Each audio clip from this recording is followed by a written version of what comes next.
I will begin with a word of prayer. Heavenly Father, we thank you for this day. Again, I thank you for your creation and this class, that we can study your creation. Help us to glorify you what we do this day, Lord. In your name I pray, Lord Jesus. Amen. Okay, so today we're going to talk about Laplace transforms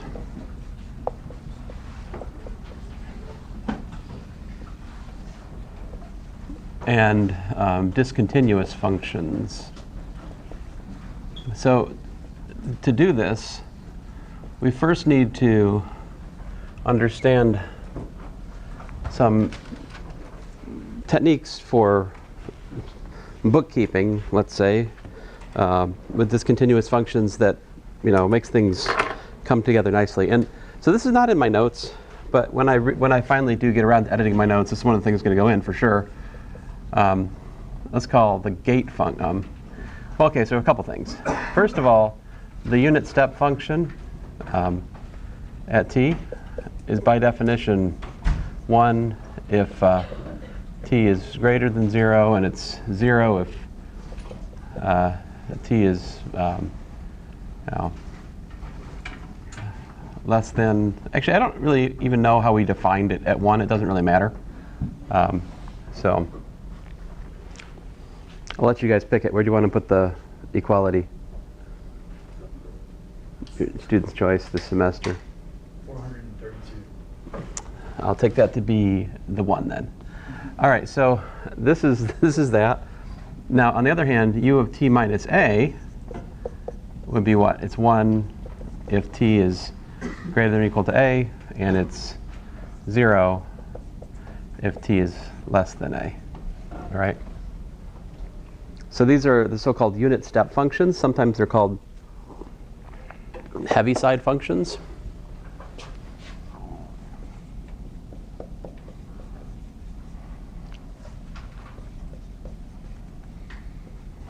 The graph of these is kind of boring.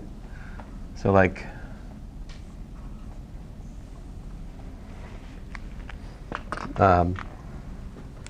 zero, then it jumps up here to 1, and then it's just like that forever and ever. All right? This one, on the other hand, I'm thinking of a as being positive, but I guess it doesn't have to be. But I think of a as positive typically in these discussions. There you go. There's u of t minus a. All right. And then this is probably not in the book. I'm pretty sure it's not in the book, but I say g of a comma b of t. All right. And what this is is, well, I'm going to write a formula for it. It's u of t minus a minus u of t minus b. All right. And here we're going to suppose a is less than b. All right. The way this works, there are 3 cases, right? If t is less than a, right? The other case is that a is less than t is less than b, and the other case is that t is greater than b. I'm not even going to worry about equality at the edges. It doesn't really matter. We're integrating these things, and the integral doesn't care about a single point, right? So what these are defined at the particular point doesn't really matter too much. So I'm not going to fuss over it. So what's the story here?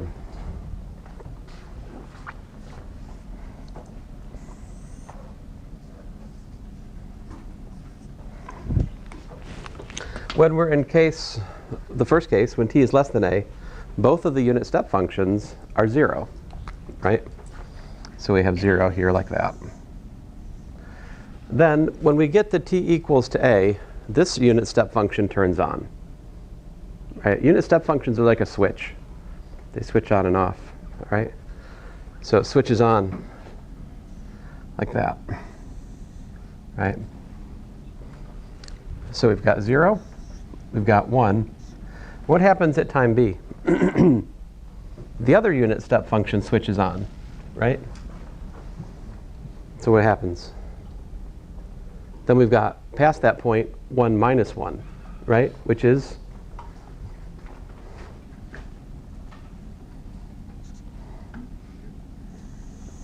0. Okay?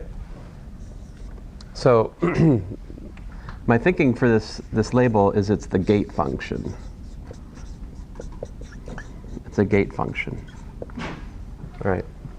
Basically, you can use the gate function to turn functions on and off at a starting point and an ending point. What if you just wanted to leave the lights on forever? You could also think of essentially like g of a comma infinity of t would just be what? If you just wanted to leave it on forever, that would be what we use u of t minus a, I would think of it be that, right? So basically, this thing turns on at time a, and it just never turns off. Okay? So those are the basic building blocks, if you will. So then, example 1, suppose we have f of t equal to, let's say t squared for 0 less than t less than 1. And then we've got, let's say, cosine of t for 1 less than t less than pi. And then we've got e to the t for t greater than pi. All right. So this is most assuredly a discontinuous function, right? Odds of these cases that I just made up gluing together are pretty slim to none, right? What's cosine of 1? Well, cosine of 1 is not equal to 1, right? So they're discontinuous at that join. And cosine of pi is minus 1. E to the pi is like 9. No, wait a minute. 20 something, right? So there's definitely discontinuities at both of these cases. This is a discontinuous function, all right? Now, when I talk about discontinuous functions in this lecture, I'm talking about piecewise discontinuous. So I'm not talking about like asymptotes and stuff like that, all right? Not the kind of quote-unquote discontinuities we study in pre-calculus, which are, a different type. I'm talking about finite jump discontinuities when I talk about discontinuous here, okay? For finite jump discontinuities, we can rewrite such a function in terms of a product of the functions defining the cases and gate functions. Like this, I can rewrite simply as t squared times the gate that goes from 0 to 1 plus cosine t times the gate function which goes from 1 to pi. And then leave it on, right, e to the t. So I can just get straight to the point and put u of t minus pi. That's actually what goes here, right? Or if you like, you could put gate from pi to infinity if you want, if it makes you feel better, to make it all symmetrical and such. Great. So let me just write out what that means.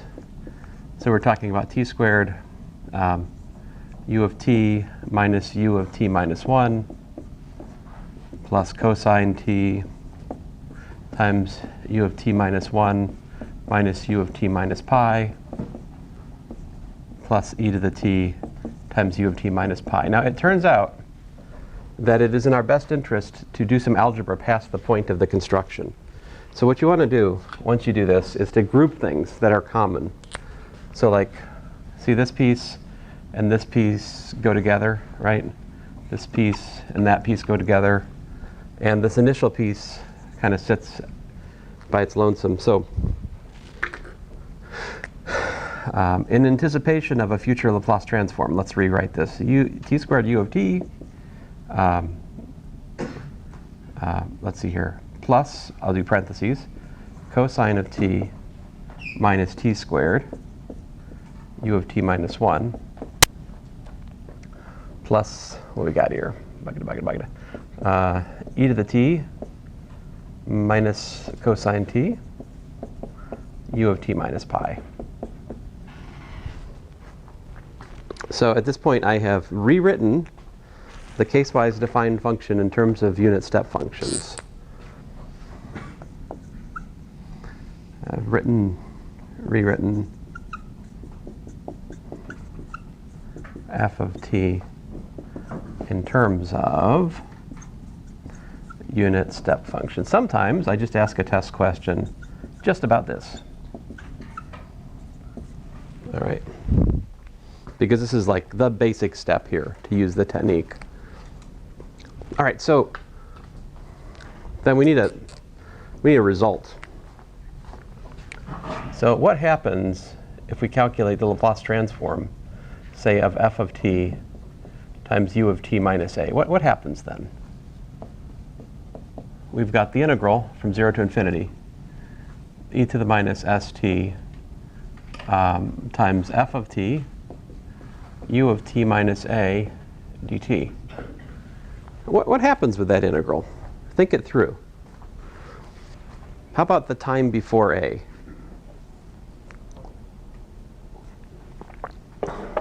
What's that? I mean, it's before a, you're just 0 times f, right? So that integral, it's nothing. So we can rewrite the integral as the integral from a to infinity of e to the minus st f of t dt. Right? Well, that's lovely, but how can we, that's not a Laplace transform, right? So we're looking for a Laplace transform. How do I make this back into a Laplace transform? What do I need to do? That lower bound, it can't be at a. It has to be from 0 to infinity, right? So what substitution do I need to make that happen? U equal to what?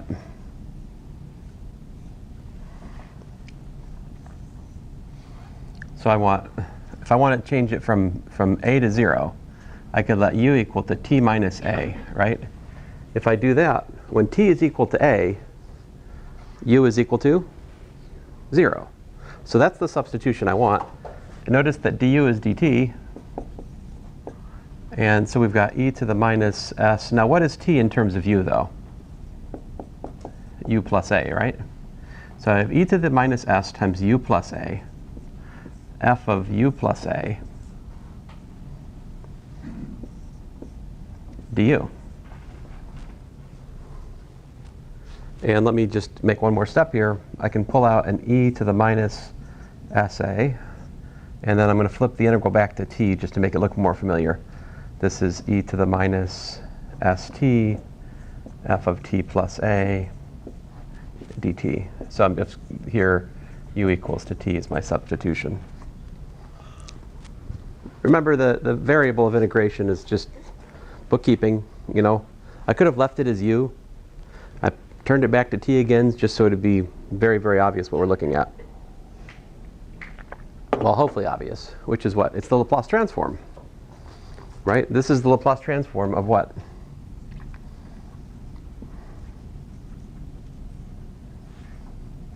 Not f of t, but f of t plus a of s. All right, and so that's the theorem. The Laplace transform of f of t times the unit step function of t minus a at s is equal to that right there.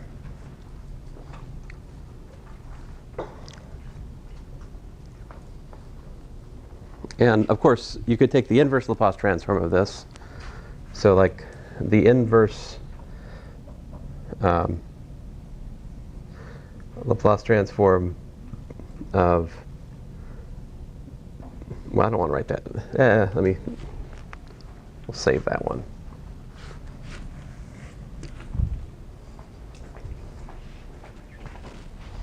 I think that may be all I need for the moment. Yeah, that's all I need for the moment. So if we want to take the Laplace transform of my example 1, see what we're up against, right? I mean, let's do it. What's the Laplace transform of f of t, now that we know how to do it?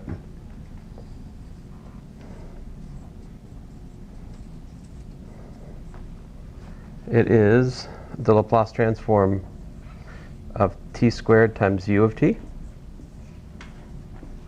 plus the Laplace transform of cosine of t minus t squared times u of t minus 1 plus the Laplace transform of e to the t minus cosine t, parentheses, u of t minus pi.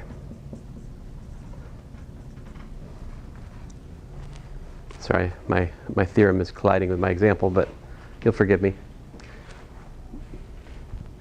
All right, so great. So what are we up against here? We need to do what? E to the what? How about this first term? How does this theorem simplify in the very silly case a equals to 0?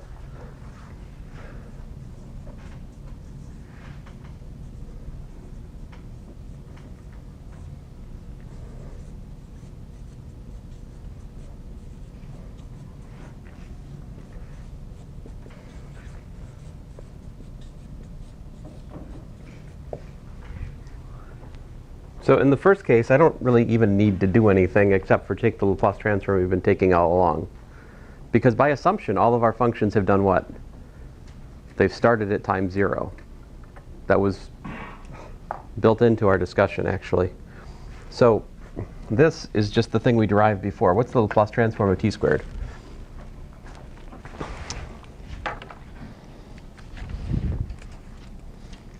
Let's see here. It should be 2 factorial over s cubed, also known as 2 over s cubed. Okay, so that part was easy. That's just the first part. Then I've got e to the, now here a is equal to what? A is equal to 1. I have e to the minus s. And then I'm supposed to calculate the Laplace transform of cosine of what? Cosine of t plus 1.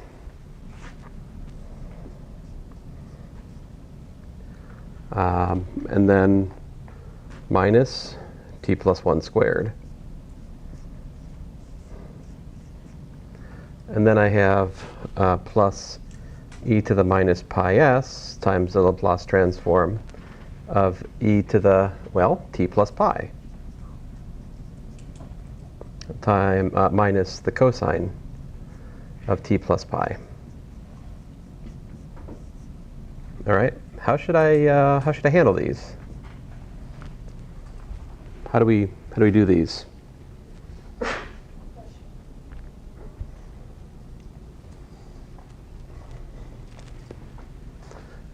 I'll continue over here. The Laplace transform of f of t of s. So first of all, the 2 over s cubed, that's still right there. Great. And then we've got plus e to the minus s Laplace transform. And you guys tell me, what should I do? How do I deal with cosine of t plus 1? What do I trade that for? How about this? Cosine 1, cosine t, minus sine 1 sine t, right? That's the adding angles formula for cosine. And then t plus 1 squared, well, that's t squared plus 2t plus 1. Right? So there you go. That is the middle term. And after I do that algebra, well, then we can complete the thought in the next step, right? How about the other term?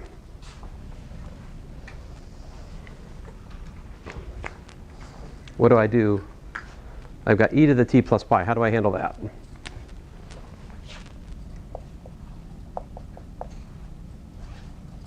That's, how about e to the pi times e to the t, right? Law of exponents. You guys know this, right?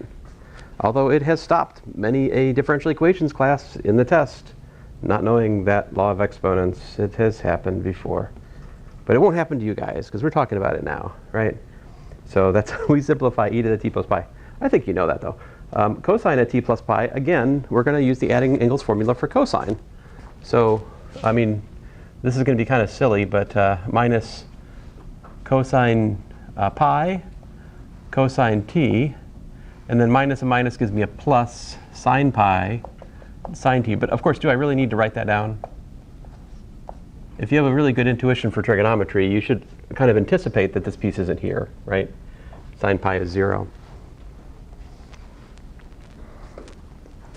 At this point, we can take the Laplace transform of all these things, right? So let us do that.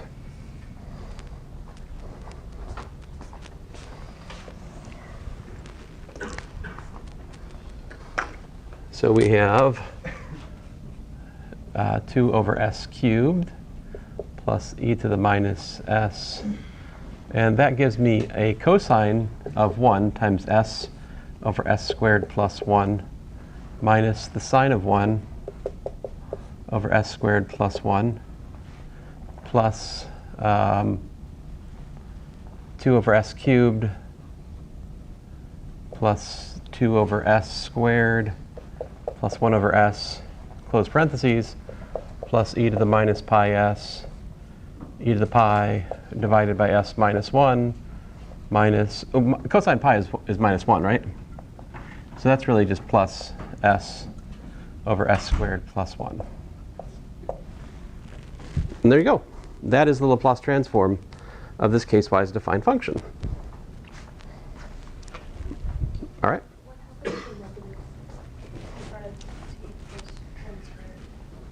T where? Huh. Oh, did I lose my minus? Yeah. Oh, man. I'll put it back. See, it's good you're here today. Let's see here.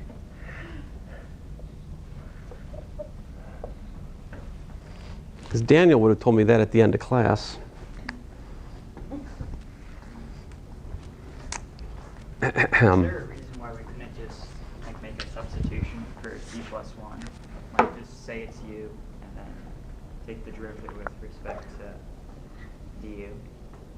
And then I mean that would make the e negative to the negative st. That would make it e to the negative su and then plus a constant. Well, times a constant. And you can pull that out, right? Where are you suggesting this calculation? I'm not. I'm saying just like for the first one right there for the e to the negative s plus of the cosine t plus 1, couldn't you just make a substitution for like t plus 1? What do you mean by that? Just make it just a regular u or something like that, so that you could just take it and not expand it. But how would you calculate the Laplace transform then? No, substitute it back into the integral so that it's just a regular Laplace. Back to the definition of the integral? Right, so like... But we don't want to do that. We already know the Laplace transform of cosine t. Right, but like, just... maybe I'm misunderstanding. Well, think about it some more. Ask me more again after class. I don't know right offhand. I don't disparage creative thinking. Like, there may be another way of doing things. It's totally possible.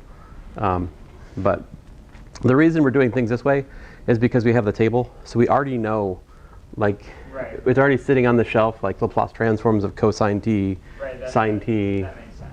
So I'm always trying to go back to those, essentially, because I know how to do those. Right. And I don't want to do the integral from the definition if I can help it, except to derive new rules, which I have no choice. Okay, so let us do another, if I can. I'll try to think of a good example which hits on some of these issues.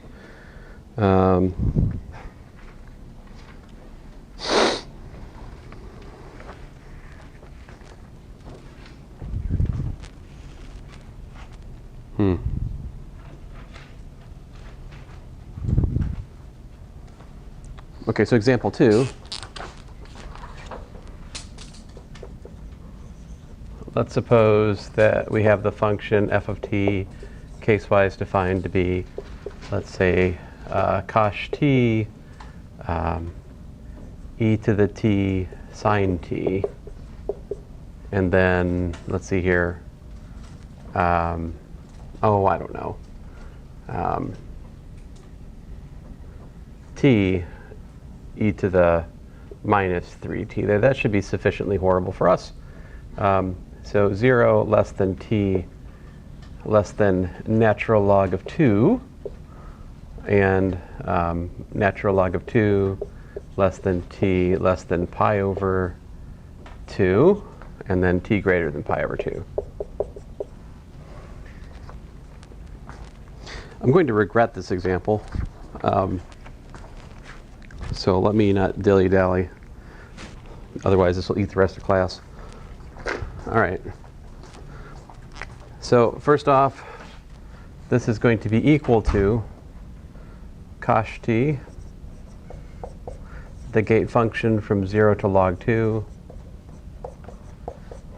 plus e to the t sine t, the gate function from log 2 to pi over 2 of t, and then of course plus t e to the minus 3t, the unit step function which turns on at pi over 2.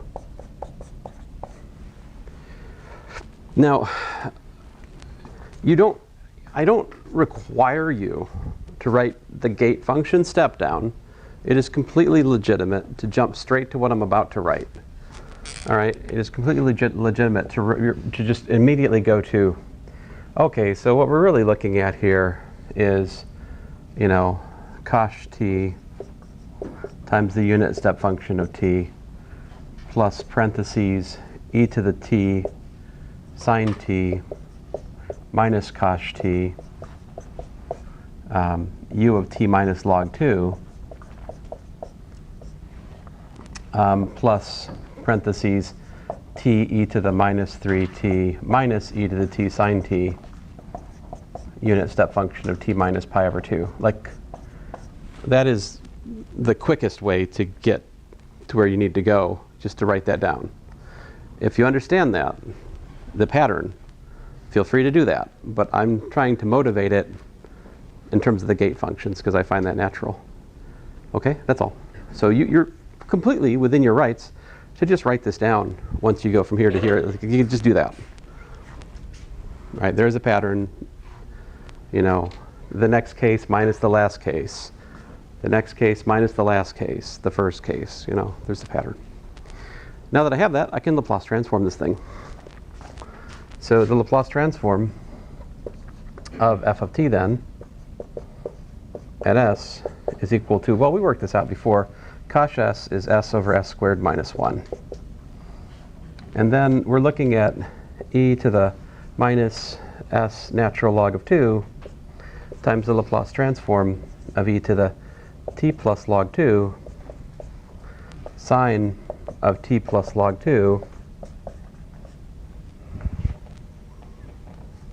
minus the cosh of t plus, I regret this example, log 2 of s.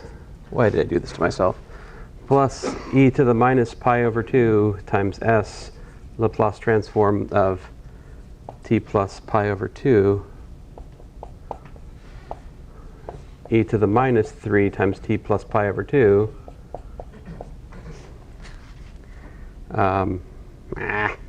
minus e to the t plus pi over 2 sine of t plus, I need to put another board in, pi over 2.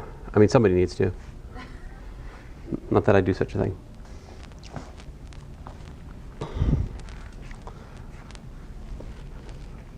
Permission to not completely finish this example in class, because I have another thing I want to show you. Let me make a little bit more progress here. So this is equal to s over s squared minus 1. And then we've got plus e to the minus s natural log of 2. Then we're looking at the Laplace transform of, what's e to the log 2? Like, you know, point of order here. What is this? This is just 2 e to the t, right? Okay. So we have 2 e to the t sine t cosine of the natural log of 2. All right. Plus 2e to the t cosine t sine of the natural log of 2. That's all just this term. That one, I'm going to flip back to the wild world of exponentials just to make things a little bit more pleasant. This is 1/2 e to the t plus log 2 plus e to the minus t minus log 2.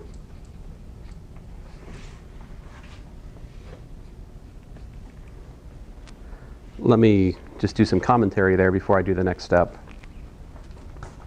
What is this then?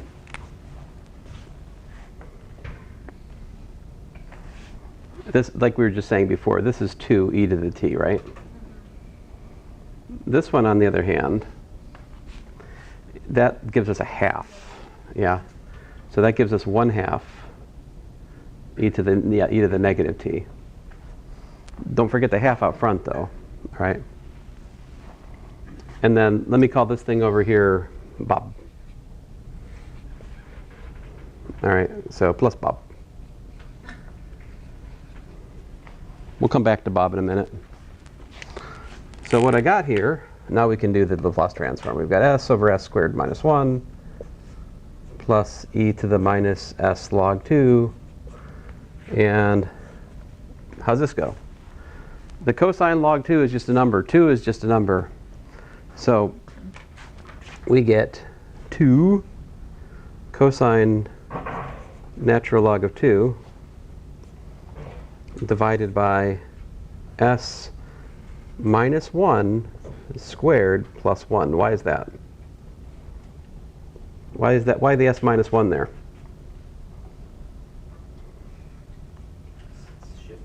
Because it's shifted, that's right. Because we're multiplying by the exponential, right? So if you look at your sheet, e to the at times sine or cosine t, it gives you an s minus a squared plus beta squared or b squared. I forget what's on the sheet, but anyway, this is the story. And I'm supposed to have on the cosine one, right? On the cosine one, there is a s minus 1 upstairs. Don't forget that. Now over here, the 2 and the half be canceling, and so we just have a minus 1 over s plus 1 from the e to the t. And then this guy gives me a minus 1/4, because a half times a half is a fourth, and we get 1 over s plus 1. Close big parentheses, plus Bob.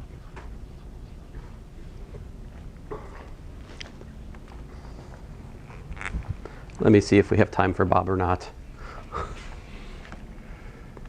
Yeah, I think I'm gonna leave Bob to you guys. Is it clear what to do with Senior Bob?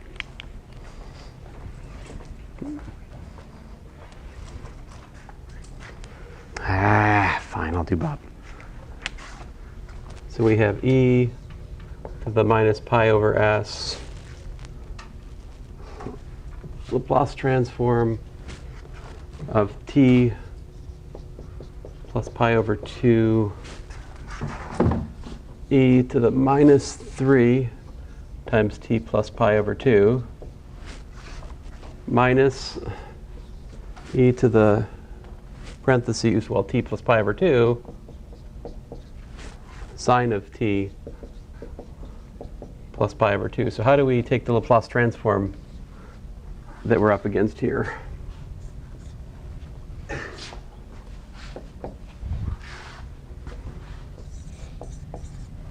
So first of all, e to the minus pi over s, that just stays out there, and that was supposed to be a 2. I lost my 2.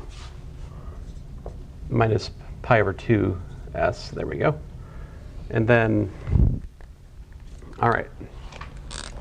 So we've got the Laplace transform of,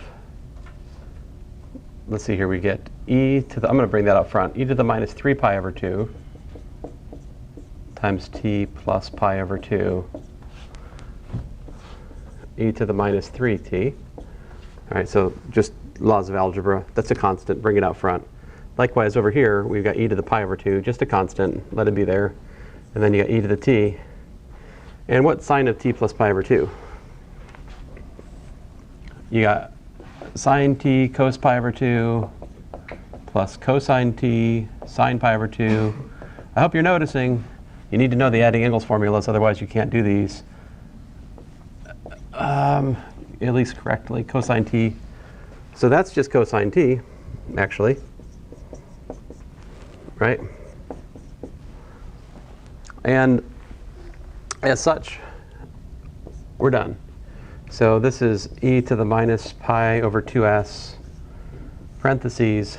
So this is going to give me a e to the minus 3 pi over 2. That just stays there.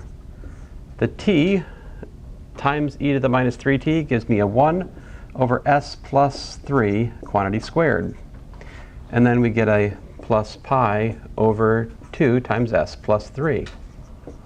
This is the Laplace transform of what's right here.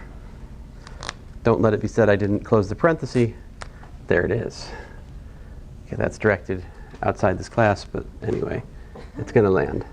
So then e to the pi over 2, this is going to give me s minus 1 over s minus 1 squared plus 1. And there you go. That's Bob.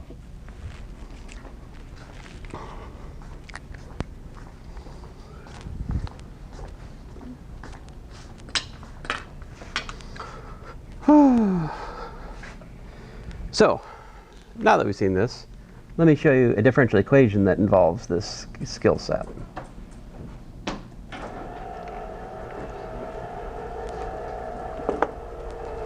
Now, the one thing that we haven't come up against yet is the problem of the inverse transform. So let's get that on the record before we see the example formula properly.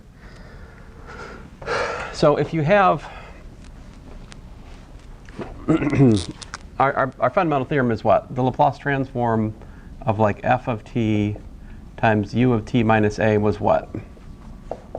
E to the minus as times the Laplace transform of f of t plus a. Right? So you could rewrite this also as the inverse Laplace transform of e to the minus as times the Laplace transform of f of t plus a, right, is equal to f of t times u of t minus a. That's true. But what's oftentimes more helpful is to express this instead as like number 6. So inverse Laplace transform of e to the minus as times big F, rats.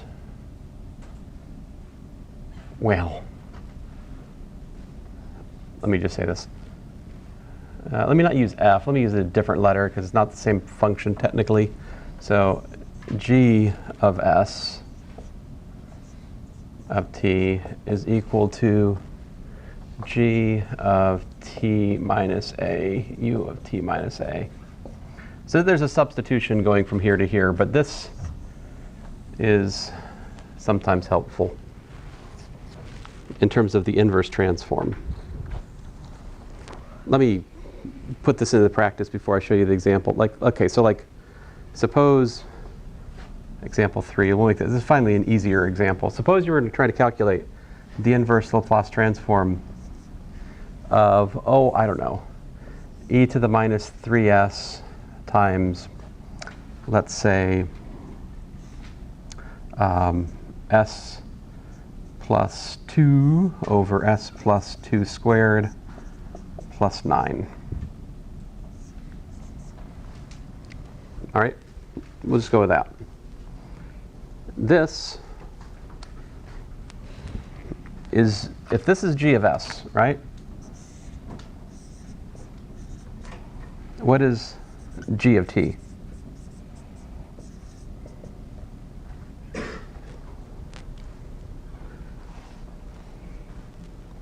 Well, it's a good thing I didn't have a quiz this morning. No? Too soon? Should I have a quiz Friday? I don't know. Maybe. E to the negative 2t Uh-huh. cosine 3t. Cosine 3t. Aha. So you would have been okay with the quiz. So that's good. I'm just messing with you guys. We won't have a quiz till Monday. All right. But Monday, everything's on the table. All right. So anyway, e to the minus 2t cosine 3t is that. So this, by the theorem above, which is, again, just a substitution on the one we already did, this is straight up e to the minus 2. Now, we have to do an evaluation here. See, the a is equal to what?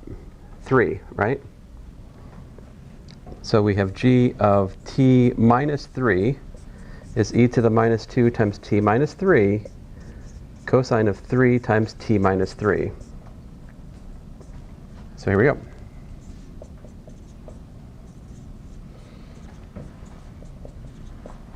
And then times the unit step function of t minus 3. All right? So that's the inverse Laplace transform goes like that. So let me just kind of like summarize what's going on. If you have an exponential in the frequency domain, when you take the inverse Laplace transform of that, it produces unit step functions in the time domain. So exponentials in the frequency domain are signature of some kind of discontinuity in the time domain. When you don't have any, exponentials in the frequency domain, in the S domain, then you probably don't have to deal with this. But now we do. All right, so let's look at this example here. So here we're asked to solve a second order problem that has a discontinuity in the forcing function, see? So here we go. U of t minus 1, right? And I'm also given the initial conditions y of 0 is 2 and y prime of 0 is 1. So we take the Laplace transform of this. We get s squared y minus 2s minus 1. That's the y of 0, and that's the y prime of 0 right there. And then plus 5 sy minus 2, that's the y of 0, right? So I'm using the Laplace transform of the second derivative and the first derivative theorems here and here. The Laplace transform of 6 little y is just 6 big Y. And then this guy gives me e to the minus s over s. All right?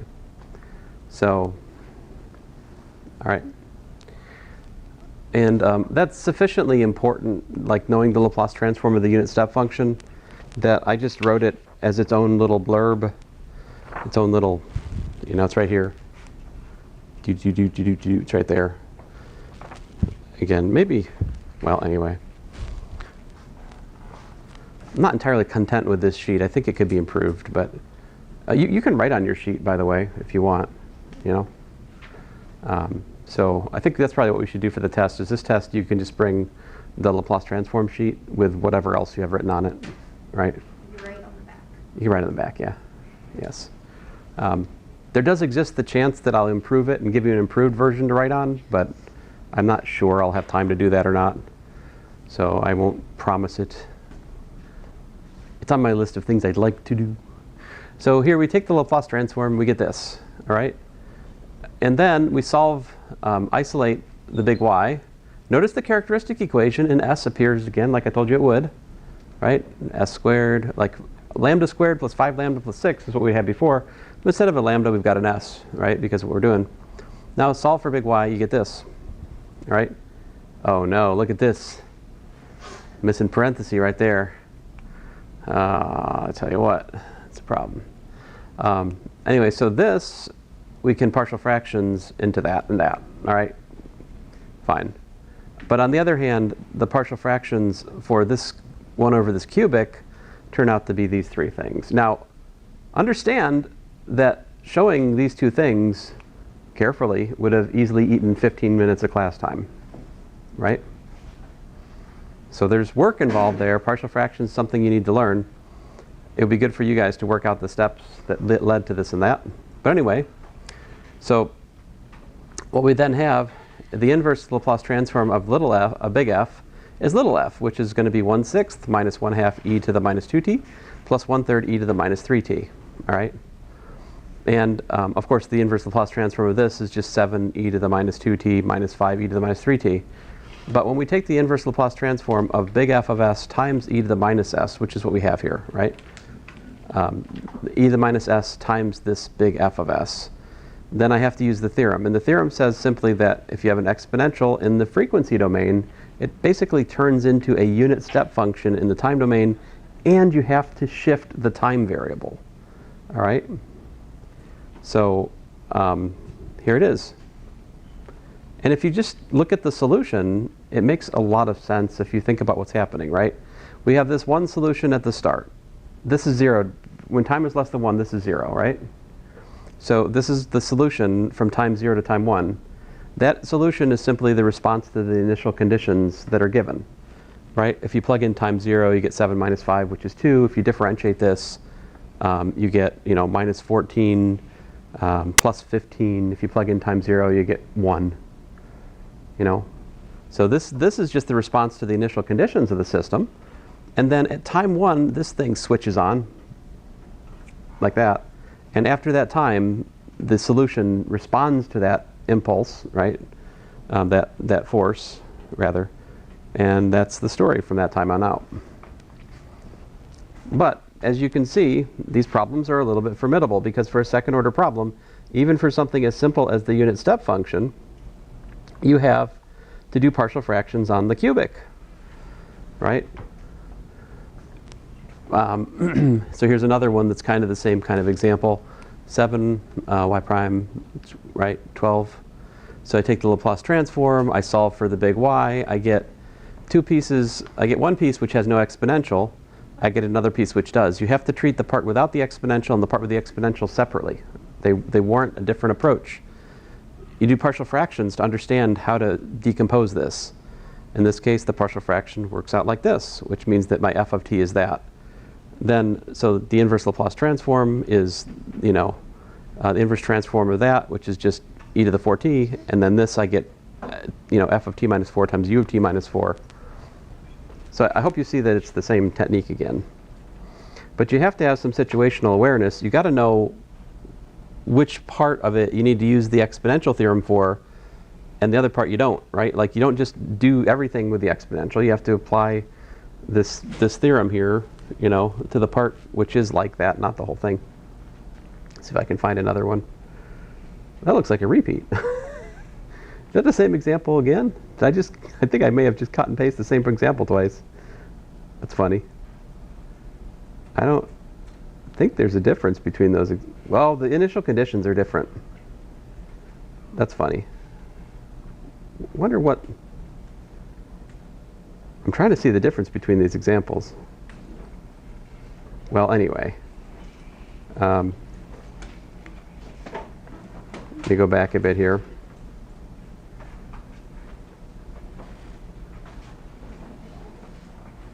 Oh, so what we're talking about next time, guys. Next class, just to give you a preview, we will be talking about the Dirac delta, sometimes called the function.